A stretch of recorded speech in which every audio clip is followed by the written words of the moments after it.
मेरे प्यारे बच्चों, पिछले चर्चा के दौरान आप मनुष्य के पाचन तंत्र के बारे में परिचित हो चुके हैं। हम जो कुछ भी खाते हैं वह इसी पाचन तंत्र में पचित होता है, जिसे हम पाचन क्रिया कहते हैं। थोड़ा सा हम पाचन क्रिया शुरू करने के पहले पाचन तंत्र के बारे में थोड़ा सा प्रकाश और डाल देते हैं। हम पूरा मनुष्य का पूरा पाचन तंत्र जो है वह एक लंबी नली मुख गुहा से प्रारंभ होता है और शरीर की और देह गुहा के अंदर एक लंबी सी नलिका के अंदर संपन्न होता है, जिसे आहार नाल कहते हैं।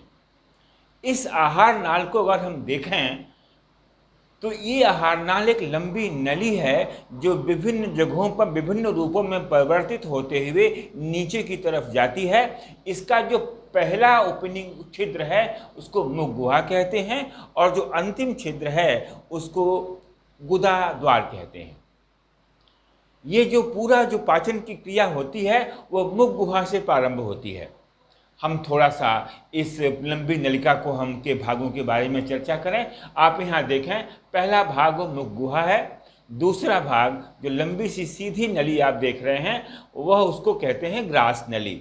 ग्रास नली फिर एक छोटे से थैले की आकार बदल जाती है जिसे आमाशय कहते हैं और आमाशय के बाद आमाशय कुछ पतला होकर के नीचे फिर अत्यंत घुमावदार नलिका में बदल जाता है जिसे छोटी आंत कहते हैं। छोटी आंत के बाद फिर ये छोटी आंत कुछ चौड़ी हो जाती है जिसे हम बड़ी आंत कहते हैं और बड़ी आंत आगे की तरफ एक थैले में खुल जाता है जिसे मलाशय कहते हैं, जो एक छिद्र द्वारा मल को बाहर निकालती है जिसे मल द्वार कहते हैं।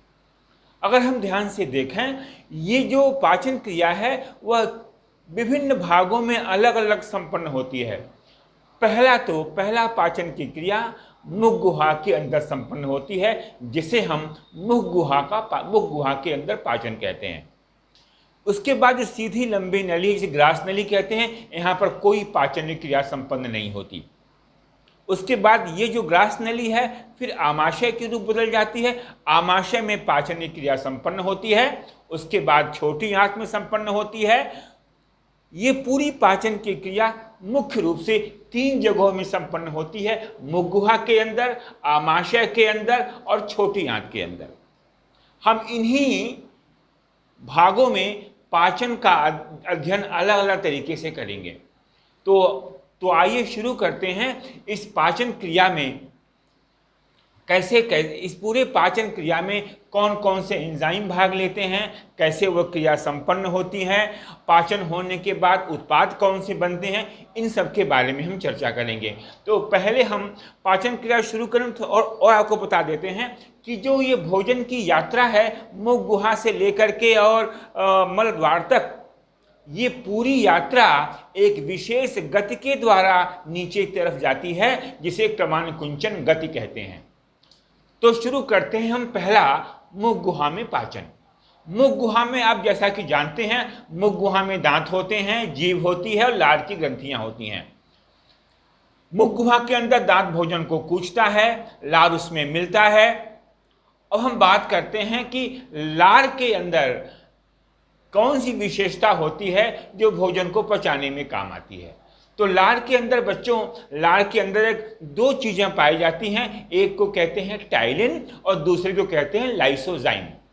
टाइलिन एक एंजाइम है जो भोजन में जो भी हम खाते हैं, जो स्टार्च हम खाते हैं, वो स्टार्च टाइलिन के प्रभाव से शर्करा में बदल जाता है। इसीलिए जब भी आप रोटी ज़्यादा देर तक कूचते हैं तो रोटी का जब स्टार्च है जब शर्करा में बदलने लगता है तो हल्का सा हमें मिठास का अनुभव होता है।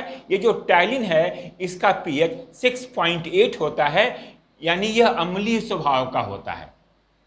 दूसरा पदार्थ जो लाइसोजाइम है, लाइसोजाइम वह पदार्थ है अगर भूल चूक से कोई हमारे भोज्य पदार्थ में हानिकारक जीवाणु आ गए हैं तो उनको वह नष्ट करने का कार्य करता है। तो दोनों पदार्थ महत्वपूर्ण है मुख गुहा के अंदर। टाइलिन स्टार्च को शर्करा में बदलता है और लाइसोजाइम जो होता है हानिकारक जीवाणुओं को नष्ट करने का कार्य करता है। अब हम आगे बढ़ते हैं। ये भोजन जब मुख गुहा के अंदर दांतों द्वारा कूचा जाता है, टाइजिन मिल जाता है, स्टार्च सर्कल में बदल जाता है, तो वो भोजन क्रमान कुंचन गति के द्वारा सरकता हुआ आमाशय में जाता है।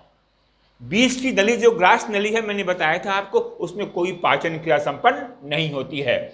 जो भी पाचन होना है मुख गुहा के बाद अब आमाशय के अंदर होता है। आमाशय एक थैलीनुमा रचना होती है जिसके दीवालों में छोटी छोटी तमाम हजारों ग्रंथियां पाई जाती हैं, लाखों ग्रंथियां पाई जाती हैं, जिसे जठर ग्रंथियां कहते हैं। इनके द्वारा जो रस निकाला जाता है उसे जठर रस कहते हैं। यह बहुत महत्वपूर्ण रस होता है। इस रस में यह रस जो हो यह भी अम्लीय स्वभाव का होता है। इसका पीएच 2 से 3.5 के बीच में होता है। इस जठर रस में 6 चीजें पाई जाती हैं। पहला जल, दूसरा हाइड्रोक्लोरिक अम्ल, तीसरा पेप्सिन, चौथा जठर लाइपेज, पांचवा रेनिन और छठवां श्लेष्म। अब हम इन चीज़ों की चर्चा करते हैं कि इन जो चीज़ इसमें पाई जाती है जल रस में, जल, HCl, पेप्सिन, जठर लाइपेज, रेनिन, श्लेष्म, इनका क्या महत्व है पाचन क्रिया में। तो पहली बात हम चर्चा करते हैं जल के बारे में। जल को आप जानते हैं, जल का एक सामान्य गुण होता है, जहाँ भी किसी पदार्थ से मिलेगा उसको मुलायम बनाएगा, घुलनशील बनाएगा, चिकना बनाएगा। तो ये जल भोजन को 3 चीज प्रदान करता है। भोजन को चिकना बनाता है, भोजन को मुलायम बनाता है और भोजन को घुलनशील बनाता है।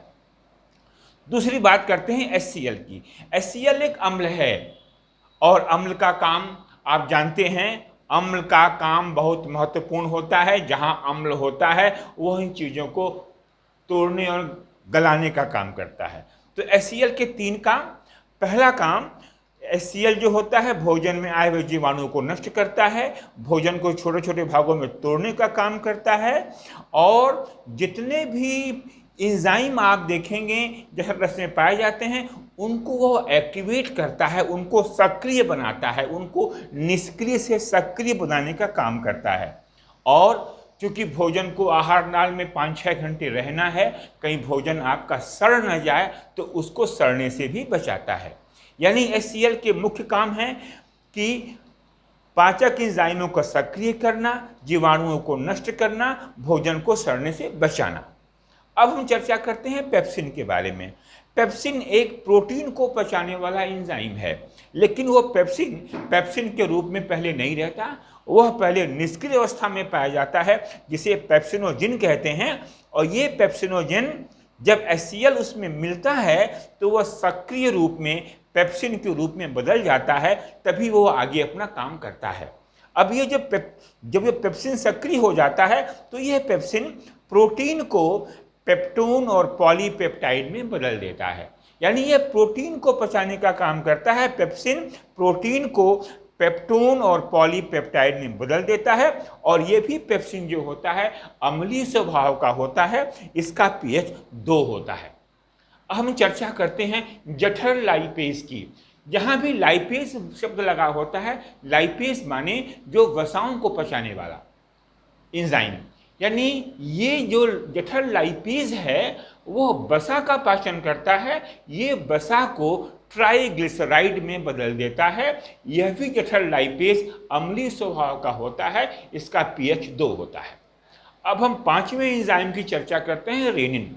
रेनिन एक विशेष प्रकार का एंजाइम है जो दूध में पाए जाने वाले केसिन प्रोटीन का पाचन करता है। लेकिन यह भी ध्यान लेना बच्चों, जैसे पेप्सिन के रूप में न पाया जाता है, पेप्सिनोजिन के रूप में पाया जाता है, वह सक्रिय बाद में होता है। उसी प्रकार रेनिन भी रेनिन के रूप में नहीं पाया जाता है, वह पाया जाता है प्रोरेनिन के रूप में, जो निष्क्रिय रूप में होता है। अब जब HCl उसमें मिलता है तो यही HCl उस प्रोरेनिन को बदल देता है रेनिन में, और ये रेनिन सक्रिय होता है। यह रेनिन दूध के प्रोटीन जिसे केसिन कहते हैं उसको बदल देता है पैराकैसिनेट में। यहाँ एक बात हम और बता दें कि रेनिन की उपस्थिति केवल बच्चों में होती है। जब बच्चे बड़े हो जाते हैं तो ये रेनिन समाप्त हो जाता है। तो अब आप कहेंगे कि दूध कैसे पचता है? तब दूध के पचाने का काम तब पेप्सिन ही करने लगता है, रेनिन नहीं करता है। अब छठा जो घटक है आपके जठर रस का वह है श्लेष्म। श्लेष्म मतलब होता है चिकना पदार्थ जो चिपका हुआ पदार्थ हो। ये श्लेष्म एक चिकना चिपका हुआ पदार्थ है। और चिपकता कहाँ है? वो आमाशय की दीवारों में चिपका होता है। और इसका बहुत महत्व है, क्योंकि सारा आपके आमाशय में HCl पाया जाता है। HCl कहीं आमाशय की दीवारों को गला न दें, नष्ट न कर दें, तो ये जो श्लेष्म है आमाशय की दीवारों की HCl से रक्षा करता है। Thank you.